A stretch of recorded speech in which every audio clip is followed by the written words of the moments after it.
Well, let's be honest. It's been hard to miss all the news lately. Yeah, that's for sure. But Trump will be back in the White House in January.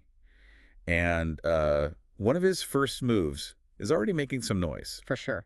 For sure. He's nominated Kash Patel as FBI director. Definitely a big one. And I think what's interesting here is that this isn't, your typical new administration shakeup. Oh, yeah. It's definitely not, right? Yeah. We're talking about Trump, and, well, subtlety is not really his thing. Right.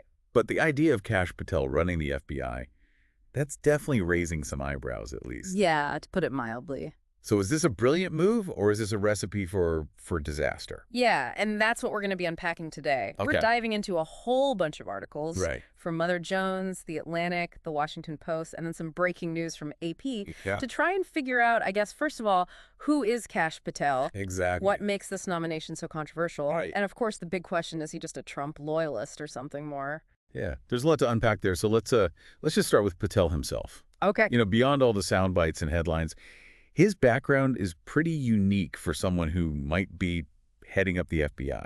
His story really is remarkable when you think about it. Yeah. He's a child of Indian immigrants, grew up in Garden City, New York, started as a public defender, then switched over and became a federal prosecutor. Okay.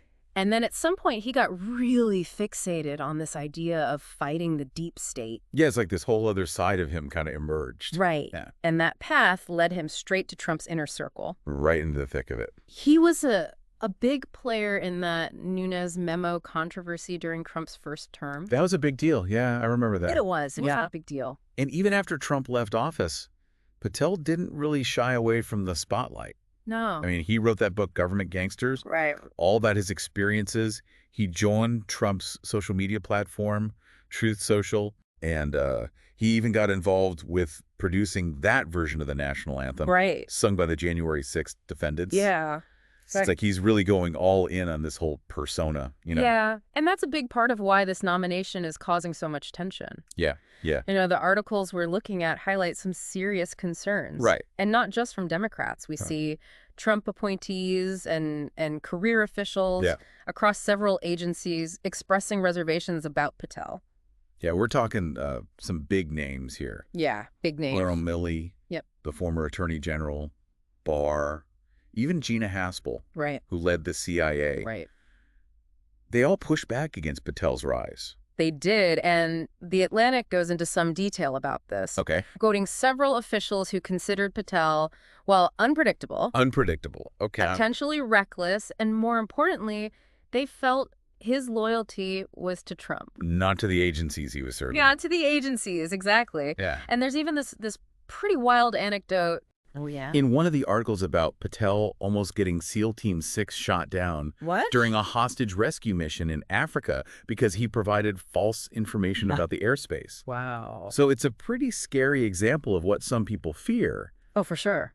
that he's willing to bend or break the rules Yeah. to please Trump, even if it puts lives at risk. That's a scary thought. It is. Yeah. So that kind of leads us to the question, is Patel actually qualified to lead the FBI? Well, that's the big question, right? I mean, everything we're looking at suggests he really lacks experience, especially in traditional law enforcement. Right. And to add to that, the Washington Post points out that a non-agent has never held this position. Wow. So- That's a huge deal. Yeah, it's a huge deal. And it's not just about experience, it's about having the right temperament, Right. the ability to make really sound judgments. Right. You can even argue it's about ideology. Right.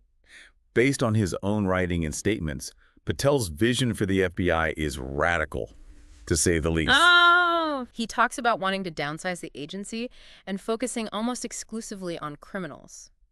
Okay, so who's he considering a criminal? Right, that's the question. Yeah. And that's where Mother Jones really digs in. Okay. They highlight how Patel's rhetoric really focuses on going after the media and anyone he believes was involved in the Russia hoax. So if we connect that back to his background, this whole idea of battling the deep state, Yeah. it seems like he's got some specific targets in mind. Yeah. Not just people he sees as enemies of Trump, but maybe even his own personal enemies. It seems that way. Yeah, that's pretty disturbing, actually. It is. So what are Trump's motives here? Right. Why Patel? And why now? Well, The Atlantic suggests this fits into a pattern we're seeing with Trump. Okay. He's focusing on consolidating power by putting loyalists in key positions. And that reminds me of that quote from The Atlantic. For my friends, everything. For my enemies, the law. Yeah, It's a pretty chilling statement, especially when you think about it in this context. It is, and it really kind of sums up the anxieties surrounding this nomination. Right. Is Patel going to be there to uphold the law impartially, or is he going to be an instrument of Trump's personal vendetta? Right. And what does that mean for the FBI's ability to function independently and effectively? Exactly. So is Patel just a useful idiot, like some people have suggested? That's a loaded term. It is. It implies someone's being manipulated, Right. used as a pawn by a more powerful, more cunning figure. And in this case, that figure would be Trump. Right. The idea being that Trump sees Patel as someone he can control, Right. who will do what he wants without question, Right. without hesitation. And Mother Jones seems to be leaning into that narrative, Yeah. highlighting Patel's embrace of QAnon and other conspiracy theories. And that's significant because it raises the question of whether he might be susceptible to manipulation. Right. Whether he's willing to believe things that are demonstrably false if it aligns with his worldview. Yeah, but here's something I've been thinking about. Even if we accept that useful idiot label, Right. does that make him any less dangerous? That's the key question. Right. Even if he's being manipulated, he's still in a position of immense power. As the head of the FBI. As the head of the FBI, exactly. Yeah. He still has the ability to inflict serious damage. Right. And the AP News piece we have really drives that point home. Right. They quote Patel talking about wanting to drastically change the FBI. Yeah. Shrink it down. Shrink it down. Turn its headquarters into what he calls a deep state museum. That's quite a statement. It is. I mean, it suggests that Patel may have his own agenda. Yeah. One that goes beyond simply carrying out Trump's orders. Okay, let's think about that deep state museum idea. Okay. What might that represent? Right. It seems to symbolize his desire to expose and dismantle what he perceives as a corrupt system. Right. But it raises concerns about how he might target people or institutions he sees as part of that system. Exactly. Yeah. So even if he is a useful idiot, Right. in the sense of being manipulated by Trump, he's also a true believer Yeah. in his own right. In his own right. Okay. And that belief seems to be rooted in this idea that there's a deep state working against Trump and his allies. Exactly. And that belief could lead him to propose some extreme measures, like targeting journalists Right. and anyone he believes was involved in the Russia hoax. Yeah. It seems like he might be driven by a desire for revenge, not just a sense of justice. It seems that way, right? It does. It does. And that brings us to a critical question. Okay. What does all this mean for the future of American democracy? That's the million-dollar question, right? I mean, if Trump is really determined to consolidate power and use the government to punish his enemies? And if he's surrounding himself with people like Patel who are willing to do his bidding, no questions asked. Then it's hard not to be concerned about what the next 4 years might hold. Absolutely. And based on the sources we've explored so far, Yeah. it paints a pretty unsettling picture. It does. I mean, we might be entering a new era of American politics where the rule of law is increasingly threatened, we might be. and where institutions like the FBI could become completely politicized Yeah. and used to serve the interests of the powerful We're powerful, yeah. rather than the people. Right. So what does this mean for you, the listener? Right. It's easy to feel overwhelmed Right? by these kinds of developments. Like, we're just watching a political drama unfold from a distance. Right, but this isn't just some abstract political game. This has very real consequences for all of us. It does. You know, Patel's vision for the FBI, Right. if it's implemented, Yeah. could fundamentally change how law enforcement operates in this country, Right. how information is shared, and even how we perceive our own government. And it's not just about the FBI. No. This appointment could set a precedent for other agencies, for other positions of power. It could. You know, it could signal a larger shift toward a more authoritarian style of governing. Right, where loyalty to Trump, Yeah. Trump's experience, competence, even adherence to the law. It's pretty frightening, actually. It is a little frightening. So, So what can we do? right, that's the question. How do we make sense of all of this and avoid feeling powerless Exactly. in the face of such significant changes? Well, I think the first step is to stay informed. Right. Keep reading articles like the ones we've been discussing today. Right. Keep listening to podcasts like this one. Exactly. And most importantly, keep having these conversations. Yeah. Talk to your friends, your family, your colleagues Right. about what you're learning and what you're thinking. Yeah, because it's important to process this. It is. And don't forget to hold your elected officials accountable. Exactly. Make sure they know you prioritize the interests of the people, Yeah, not just their own political agendas. it's really important. Because at the end of the day, the future of American democracy really depends on all of us. Right. It depends on our willingness to engage, Engage, yeah. to resist, What is this? and to fight for the values that we hold dear. Absolutely. That's a great point to end on. And I think it leads nicely into what we're going to be talking about next. I think so too.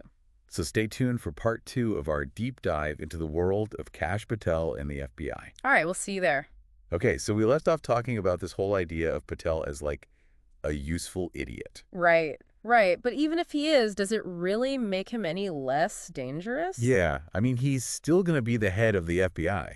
Exactly. He still has the power to do some serious damage. And the AP News piece really kind of drives that point home, right? They quote Patel talking about wanting to just change the FBI. Oh, right, yeah. Shrink it down. Yeah. Turn the headquarters into what he calls a deep state museum. That's quite a statement. It is a pretty strong He statement. suggests he might have his own agenda here, It does.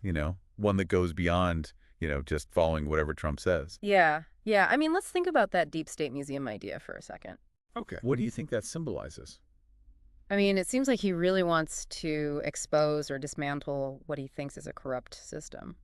Right, but it raises concerns about how he might target individuals or Yeah. institutions, that he sees as part of that system. Right, right. So even if he is being manipulated by Trump, he's also a true believer Yeah, exactly. on his own. In his own right. And it seems like that belief is really rooted in this whole deep state idea, Yeah, the idea that there's a deep state working against Trump and his allies.